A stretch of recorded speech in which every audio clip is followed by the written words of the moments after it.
The Invisible Army. In 1944, as the Second World War raged across Europe, the Allies faced a deadly problem. Every move they made was watched. Every formation was photographed from the skies. Every secret was one German spy away from discovery. And yet somehow, in the final year of the war, entire Allied divisions began to appear where no troops existed. Tanks seemed to roll through villages overnight. Convoys filled with supplies were seen moving toward phantom battlefields. And when the Germans attacked, they found nothing. This was no accident. It was deception. An entire army designed not to fight, but to fool. They called it the Ghost Army, a top-secret U.S. unit whose mission was to deceive the enemy using nothing but illusion, inflatable tanks, fake soldiers, and the power of sound and art. Its success would remain hidden for decades, classified long after the war had ended.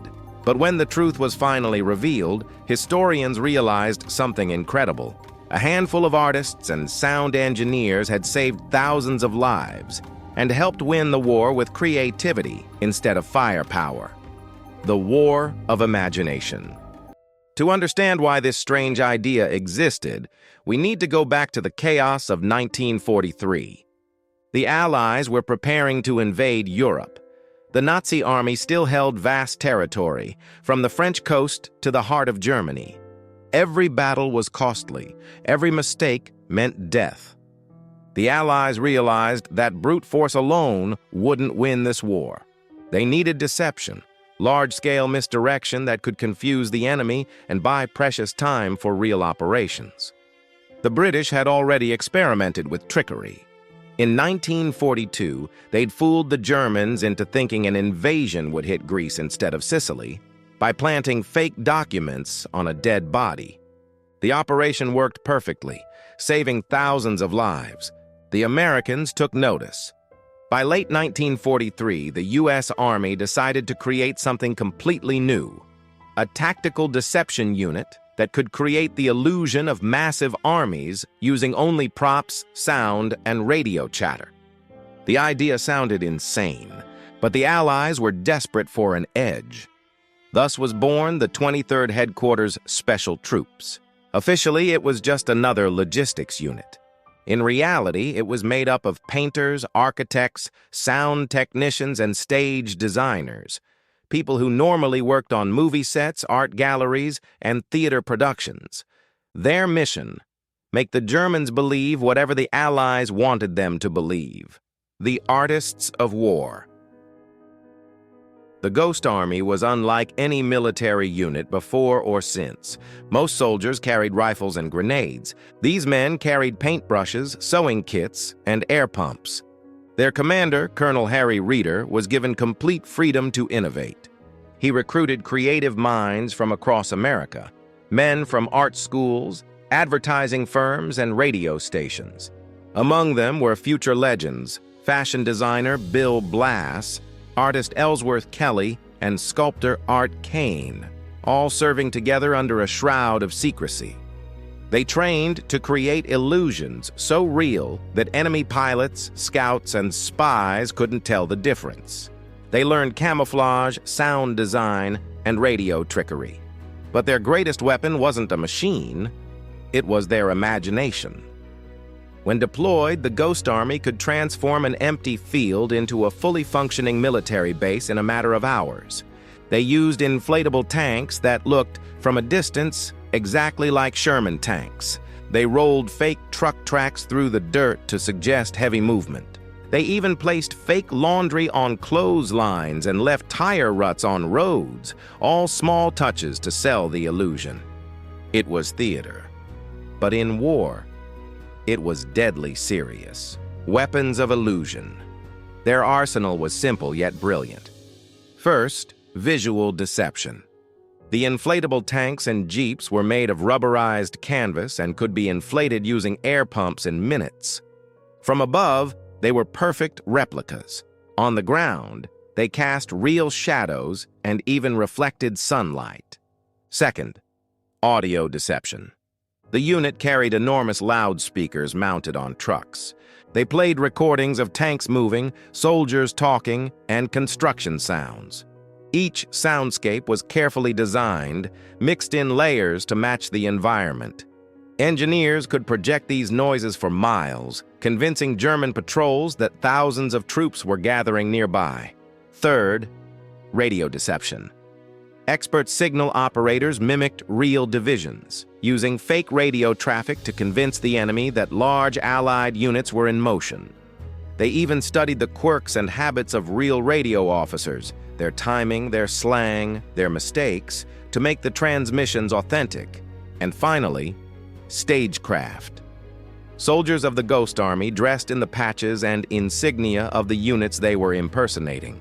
They spread rumors in nearby villages, staged mock briefings, and left evidence behind, all designed to feed German intelligence false information.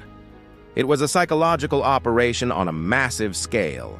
Every detail mattered, and the success of entire real divisions often depended on these illusions holding up under scrutiny. Operation Betancourt and the first test. Their first field test came shortly after D-Day, in the summer of 1944. The Allies had landed in Normandy and were pushing east toward Paris. The Germans were retreating, but still dangerous. The Ghost Army's job was to distract them, to make them believe the Allies were preparing to attack from directions that didn't exist. In one of their earliest missions, near the town of Betancourt in France, the 23rd set up fake artillery positions and a full decoy division. Overnight, they inflated tanks, placed dummy cannons, and created tire tracks that led into the forest. By morning, German reconnaissance aircraft reported heavy American presence in the area. The deception worked. The Germans bombarded the empty fields for days, wasting shells and time on a target that didn't exist. Meanwhile, real Allied forces advanced elsewhere, virtually unopposed. The Rhine deception. By early 1945, Germany was on the defensive. But one major obstacle remained: the Rhine River, the natural barrier protecting the heart of Germany. Crossing the Rhine would be one of the most dangerous operations of the war. If the Germans knew where it would happen, they'd concentrate their forces and annihilate the crossing troops. So the Ghost Army was called in for their most daring operation yet, Operation Viersen. Their goal: convince the Germans that the main crossing would take place 20 miles away from the real one. Under the cover of night, the Ghost Army moved in. They inflated hundreds of fake tanks. They built fake bridges, complete with scaffolding and pontoon rafts. They parked empty trucks and lit fake campfires. Loudspeakers blasted construction sounds across the river, echoing through the darkness. Radio operators created the chatter of entire divisions. To the Germans, it was undeniable proof. The Allies were preparing to cross there. So they diverted troops, artillery, and aircraft to stop it. Meanwhile, at the real crossing point, General Patton's Third Army moved silently. They met minimal resistance. The Rhine was crossed. The deception had worked perfectly. Operation Viersen is now considered one of the most successful tactical deceptions of the entire war. Danger and sacrifice. Despite their creative mission, the Ghost Army faced constant danger. They were often deployed close to enemy lines with no heavy weapons for defense. If discovered, they would have been slaughtered. Artists against tanks. In one instance, German forces opened fire on a Ghost Army position, unaware that the tanks were filled with air. Bullets ripped through rubber shells, deflating them instantly. Soldiers scattered for cover, knowing one mistake could end the illusion and their lives. They lived with that risk daily, moving from one deception to another, never revealing their true role. Even among other Allied units, their mission was kept secret. To everyone else, they were just another logistics company. But within their ranks, they knew the truth. Every time they fooled the enemy, they saved real soldiers' lives. The final illusion. As the war neared its end in 1945, the Ghost Army carried out one of its last missions near the German city of Wesel. They simulated the presence of 2 full divisions, complete with armored units and artillery. For days, they maintained the illusion, even under the threat of discovery. The Germans, confused and overwhelmed, hesitated. That hesitation allowed Allied forces to advance more safely and quickly toward victory. By the time the war in Europe ended, the Ghost Army had performed more than 20 major deception operations across France, Belgium, Luxembourg, and Germany. They had never fired a single shot in anger. Yet their contribution was immense. Historians estimate their work saved 30,000 lives. And then, they disappeared. Their records were sealed. Their achievements were buried under layers of classified documents. For nearly 50 years, nobody outside the unit knew they had even existed. The secret revealed. It wasn't until the 1990s that the truth began to emerge. Declassified reports and interviews revealed the scale of the deception and the extraordinary creativity behind it. Veterans of the Ghost Army, now elderly, began sharing their stories. They described nights of freezing cold, pumping air into rubber tanks, and sketching fake camps under enemy searchlights. They spoke of fear, laughter, and pride. Artists turned soldiers, playing the most dangerous theater in history. Historians were stunned. The idea that a small group of artists and engineers could manipulate entire German divisions with paint, sound, and rubber seemed unbelievable. But it was all true. In 2022, the U.S. government officially recognized the Ghost Army's contribution, awarding them the Congressional Gold Medal.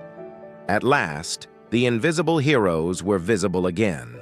Legacy of the Invisible Soldiers. Today, the tactics pioneered by the Ghost Army live on. Modern militaries use advanced forms of deception, from electronic warfare to holographic decoys, all inspired by those early experiments. But beyond strategy, their story holds a deeper meaning. In a world of destruction, they proved that imagination could be as powerful as weaponry. They showed that creativity, intelligence, and art could save lives, even in humanity's darkest hour. The Ghost Army stands as a testament to an eternal truth. Wars are not only won by strength, but by cleverness, courage, and illusion.